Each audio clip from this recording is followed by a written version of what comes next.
코로나 상황 전문가와 짚어보겠습니다. 류재복 해설위원, 이형민 세브란스병원 진단검사의학과 교수와 얘기 나누겠습니다. 두 분 안녕하십니까? 먼저 이 얘기부터 좀 해봐야 될 것 같은데요. 오늘 총파업이 예고가 돼 있어서 조마조마했었는데 보건의료노조와 정부가 극적으로 타결을 했네요. 네, 뭐 그럴 가능성이 높아 보였는데요. 예. 어쨌든 다행입니다. 이번에 물론 이 파업권이라는 게 노동자들의 뭐 기본적인 권리이긴 하지만 이번에 저는 이 사안에 대해서 비교적 긍정적으로 봤던 것은 첫 번째는 이 보건의료인들의 이 희생과 고통에 대한 국민적 공감대가 상당히 높았습니다. 그렇죠.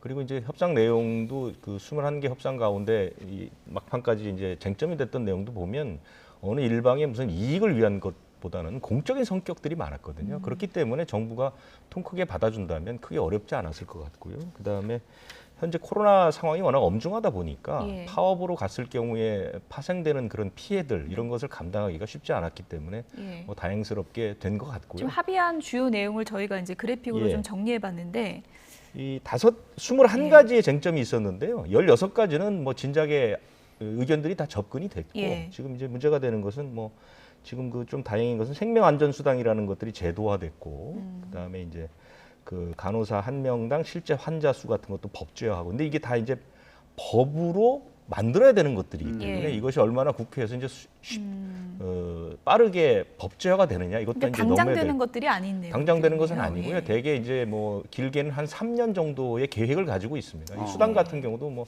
당장 지급되는 것은 아니고요. 그러니까 법제화 과정이 있기 때문에 얼마나 이게 속도 있게 갈지는 좀 두고 봐야 되는데 어쨌든 파국을 맞아서 대단히 다행이라고 생각합니다. 예. 네. 지금 얘기한 것처럼 이행까지는 시간이 좀 걸릴 텐데 그렇다면 지금 당장 현장에서 의료진들에게 필요한 게 일단 뭐가 있을까요?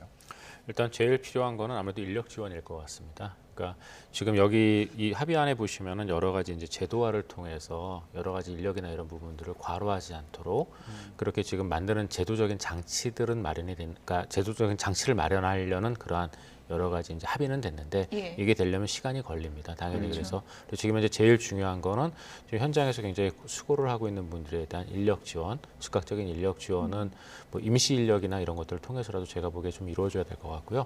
그다음에 두 번째는 이제 이런 분들이 수고하시는 것에 대해서 그 수고하는 것들을 정부가 충분히 잘 알고 있다라는 일종의 보상 같은 것들도 좀 같이 되면 좋을 것 같고요.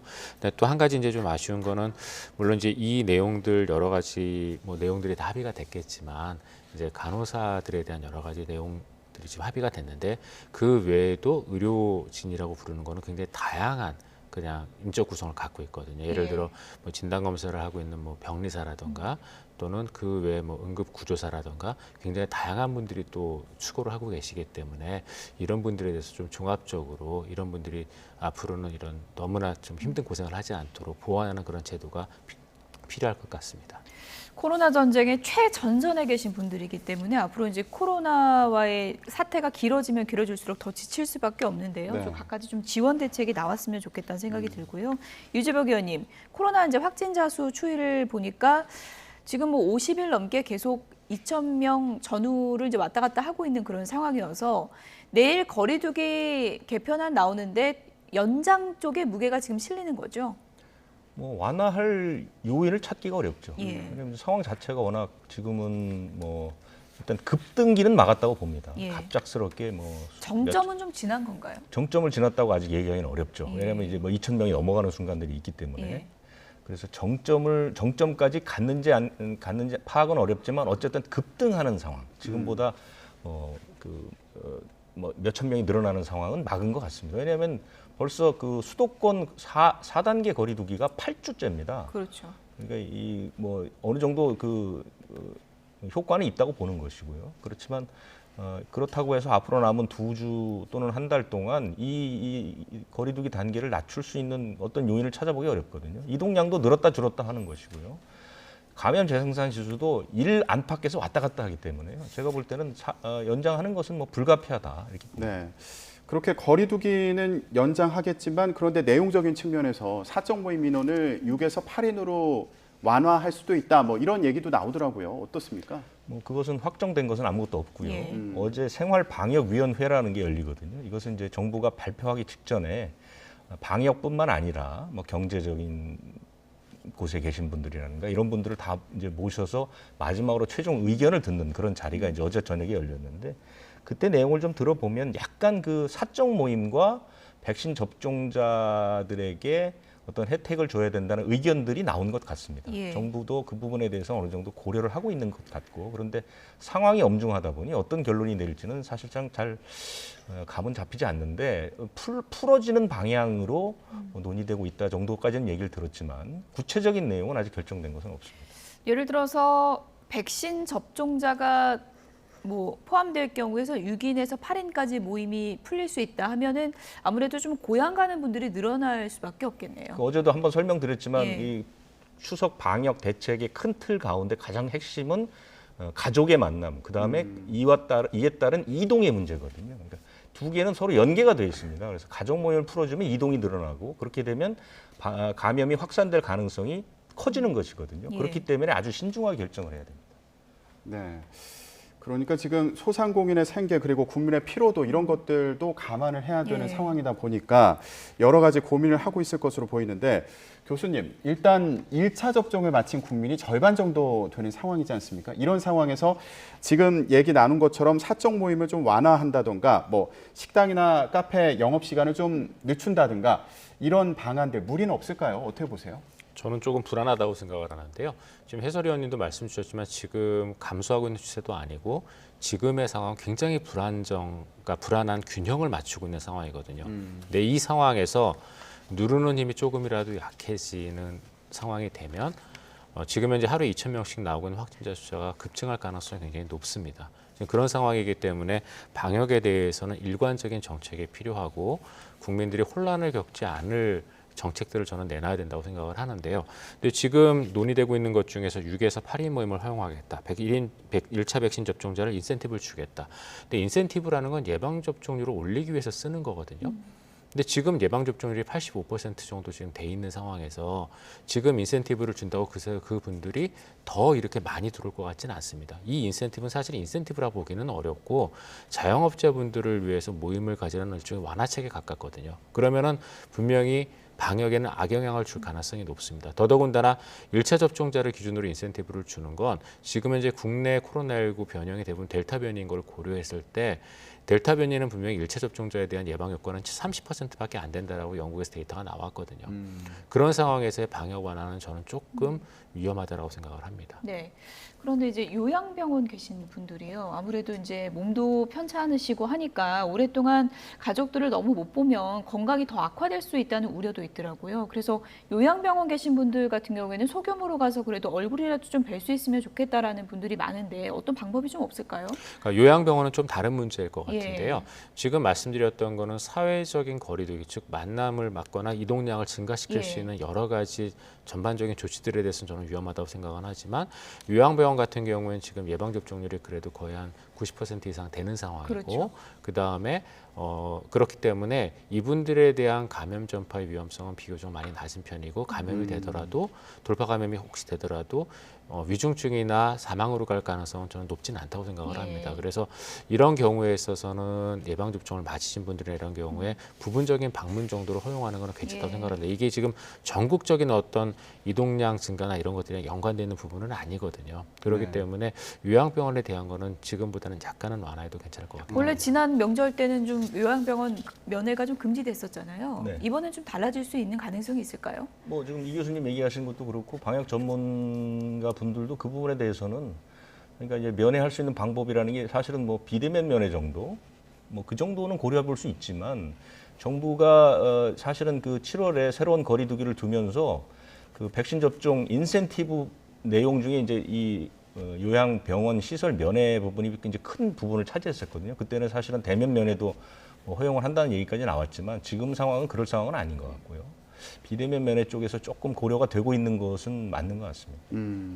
내일 발표가 되겠죠. 예. 네. 어느 정도 선까지 규제가 완화가 될지 예. 주목되는 상황입니다. 자, 그러면 이번에는 백신 관련된 얘기를 좀 해보도록 하겠습니다. 관심받는 뉴스 중에 루마니아 협력 백신이 국내로 들어온다 이 소식이 있습니다. 화이자 백신이 일단 52만 회분 정도가 국내로 들어오는데 교수님, 그런데 유효 기간이 이번 달 말까지라고 하더라고요. 그러면은 한 달 정도가 남아 있는 상황인데 일부에서는 이거 효과에 뭐 영향은 없는 거냐 이런 우려를 하는 경우도 있습니다. 예.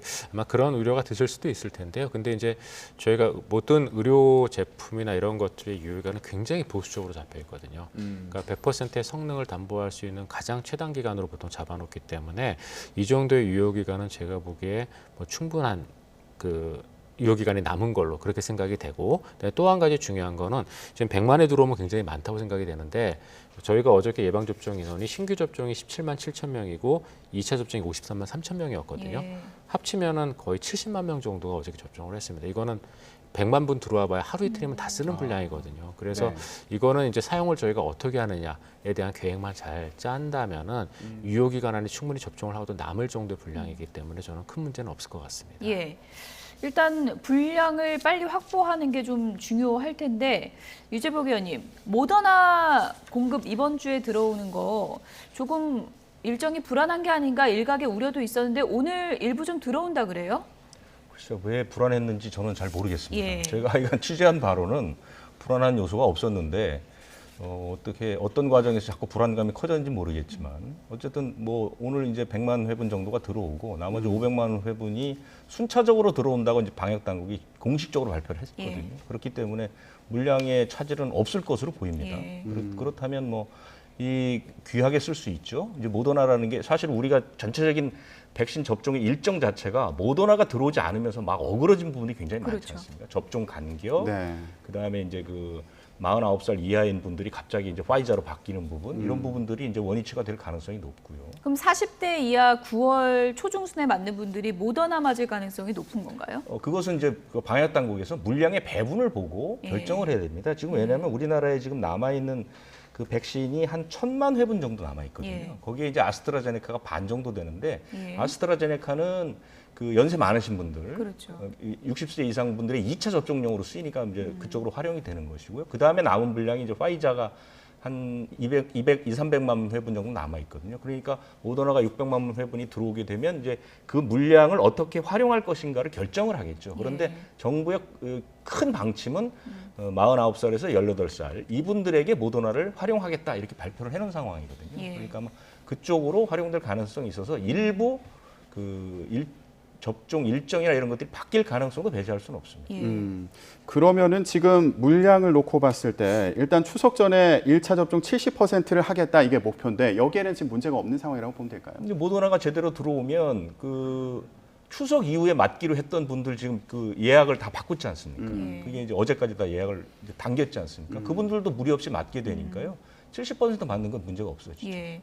날짜별 배분도 그렇고 전에 뭐 화이자하고 모더나가 그 유통할 때 그런 환경적인 부분도 있어서 뭐 수도권과 지역을 나눠서 배분하고 이런 일도 있었지 않습니까? 예, 맞습니다. 이제 화이자 백신 같은 경우에는 마이너스 70도씨에서 이제 저희가 장기간 보관하라고 이송을 해야 되기 때문에 그런 문제가 있었는데요.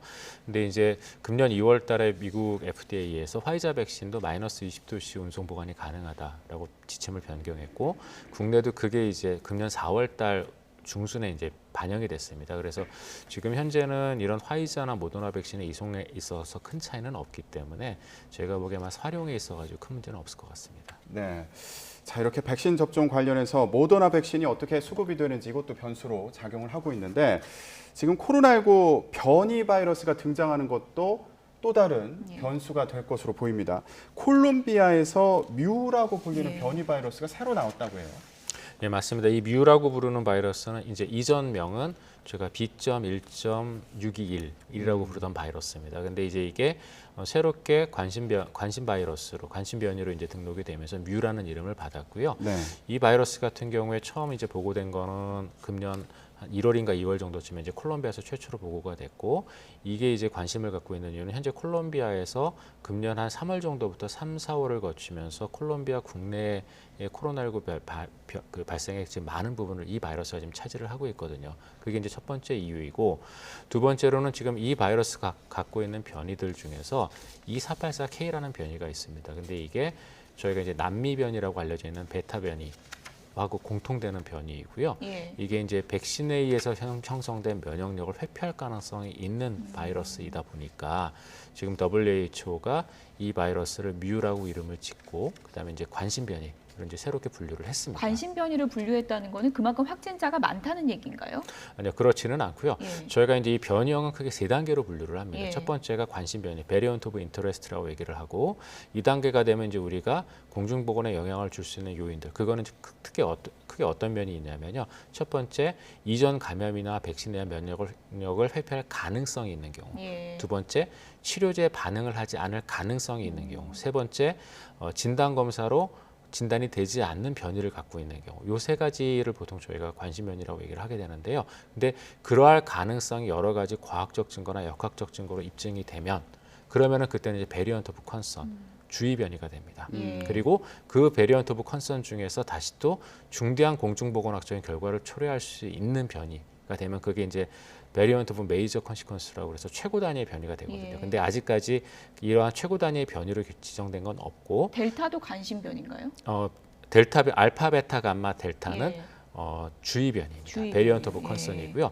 근데 그 중에서 이제 베리언트 오브 인터레스트가 제일 낮은 단계의 변이인데, 예. 근데 지금 이번에 뮤라고 부르는 변이는 지금 거기에 등록이 된 거고, WHO에서는 이 뮤 변이를 그럼 지금부터 이제 관심을 갖고 좀 지켜보겠다 예. 정도 의미로 보시면 될 것 같고요.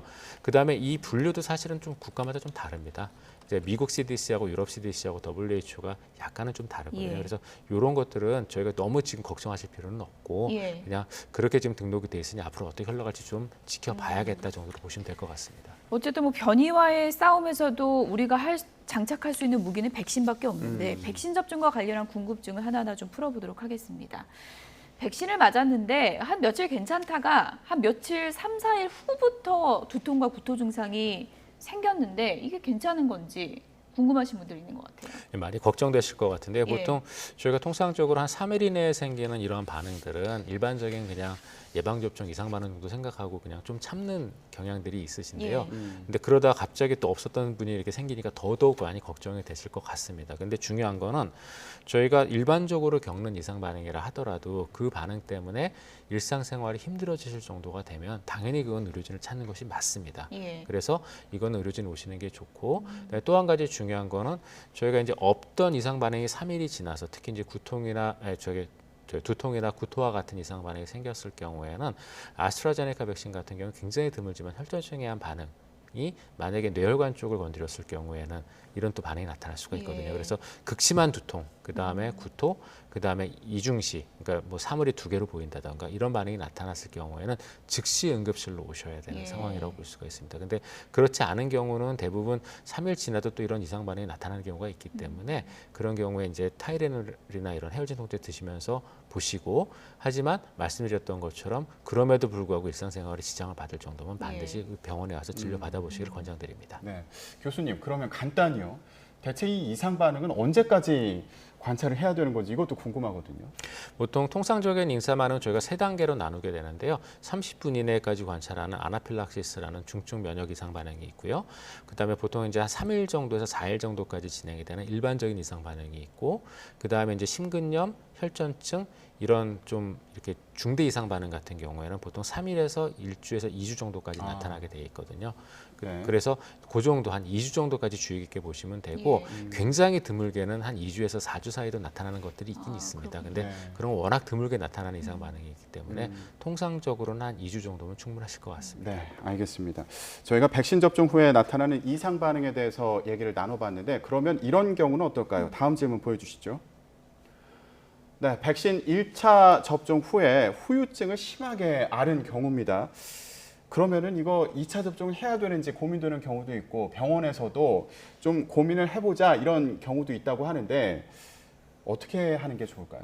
예방접종 1차 맞고 굉장히 많이 고생하시는 분들이 계시죠. 뭐 발열부터 시작을 해서 몸살 그런 분들이 계시는데, 근데 이제 이런 이상 반응을 겪으면 당연히 2차 맞기가 두려워지시는 건 당연하다고 생각을 합니다. 하지만 그래도 맞으셔야 된다고 저는 생각을 하고요. 단 1차에서 반응을 보였을 때 2차 접종을 하지 않거나 교차 접종을 고려해야 되는 것들이 있습니다. 그게 이제 아까 말씀드렸던 중대 이상 반응들이거든요. 그래서 아나필락시스가 생겼다던가 또는 1차에서 심근염이나 심낭염이 생겼다던가 또 혈전증이 생겼다던가 이런 거는 다 중비 이상 반응이고요. 절대로 2차를 동일한 접종으로 맞으시면 안 됩니다. 그런 경우는 2차는 보통 넘어가시던가 아니면 다른 백신으로 교체 접종 같은 걸 고려해 보시던가 아니면 추후 다른 방법을 봐야 되는 것들이고요. 이런 것들은 당연히 맞으시면 안 되는데 그 외의 것들 뭐 예를 들어 1차 때 좀 몸살기가 너무 심했다던가 이런 거는 사실은 큰 장애 요소는 아닌 걸로 지금 알려져 있거든요. 그래서 그런 경우에는 2차를 가급적이 맞으시도록 말씀을 드리고 싶습니다. 예, 이게 뭐 병원마다 가이드라인의 기준도 좀 구체화될 필요가 있는 것 같고요. 다음 궁금증도 저희가 좀 확인해 보겠습니다. 코로나19에 내가 걸렸는데 나중에 보니까 뭐 부인이나 남편은 정작 안 옮았고 그날 우연히 만난 친구, 1시간 만난 친구는 또 양성이 되는 경우가 있더라고요. 이게 그래서 사람마다 좀 코로나에 강한 사람이 있는 건가 이런 궁금증 가는 분들이 있는 것 같습니다. 그게 일률적으로 나온다면 얼마나 방역하기가 쉽겠습니까? 그렇겠죠. 그렇죠? 전혀 그렇지 예. 않다는 것이고요. 비슷한 예가 지난해 그 우한에서 사업을 하던 우리 그 한국인 50대 남성이 30대 중국 여성과 같이 이제 고향으로 돌아왔는데 예. 그분은 이제 들어오자마자 며칠 안 있다가 감염이 됐고 이분이 이제 슈퍼 전파자 역할을 해서 많은 사람들이 감염이 됐는데 그리고 이제 같이 들어왔던 그 30대 중국 여성도 이제 2주 후에 감염이 됐는데 정작 그 집에 같이 머물렀던 어머니는 감염이 되지 않았습니다. 예. 그러니까 사람에 따라서 면역력의 차이가 있는 것이고요. 또 하나는 이게 접촉이 어떤 식으로 이루어지는지도 굉장히 중요합니다. 예. 같이 산다고 해서 접촉이 그 동일한 그 수준의 접촉이 있었던 것은 아니고요. 그다음에 몸속에 있던 바이러스의 양이 언제 어떤 방식으로 얼마가 나오느냐 이것도 차이가 있기 때문에 시기도 중요하겠고. 그 면역이 강하고 약한 사람은 당연히 있는 것이고요. 예. 또 접촉의 양태라든가 방향, 그 횟수라든가 이런 것도 다 다르기 때문에 예. 이것은 일률적으로 규정하기 좀 어렵습니다. 교수님 그래서 궁금한 게 요즘에 이제 면역력 기르자 그러잖아요. 그래서 감기를 잘 안 걸리는 사람은 코로나도 잘 안 걸리는 걸까요? 그렇게 생각해도 될까요?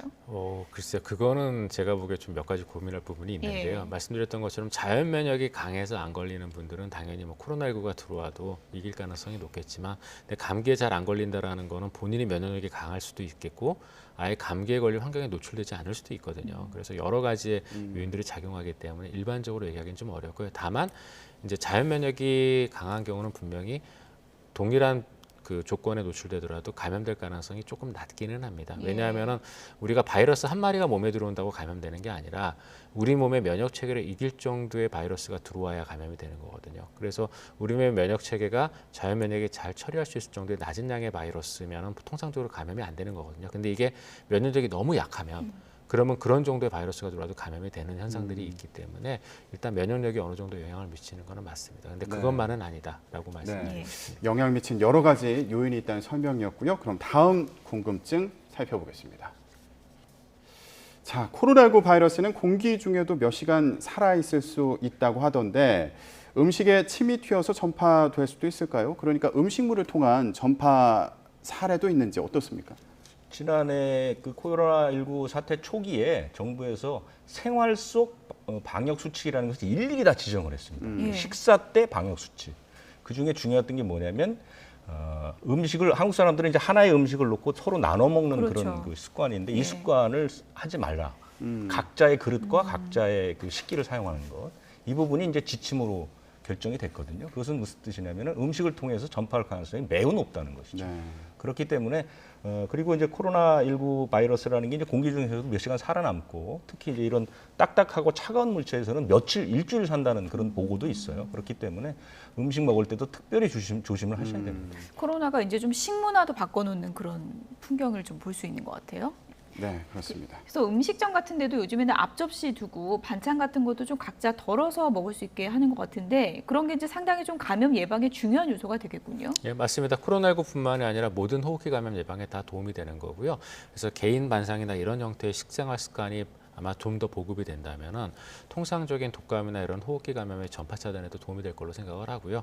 말씀 주셨던 것처럼 또 일반적인 식당뿐만이 아니라 사실 그래서 뷔페가 작년에 굉장히 고위험군에 또 속했었거든요. 예. 그게 이제 뷔페에 가게 되면 그게 오픈된 공간이기도 하지만 음식물 위로 튀거나 이런 경우들이 꽤 있기 때문에 그런 것들이 다 전파 경로로 작용할 수가 있습니다. 그래서 그런 부분은 주의가 필요합니다. 네.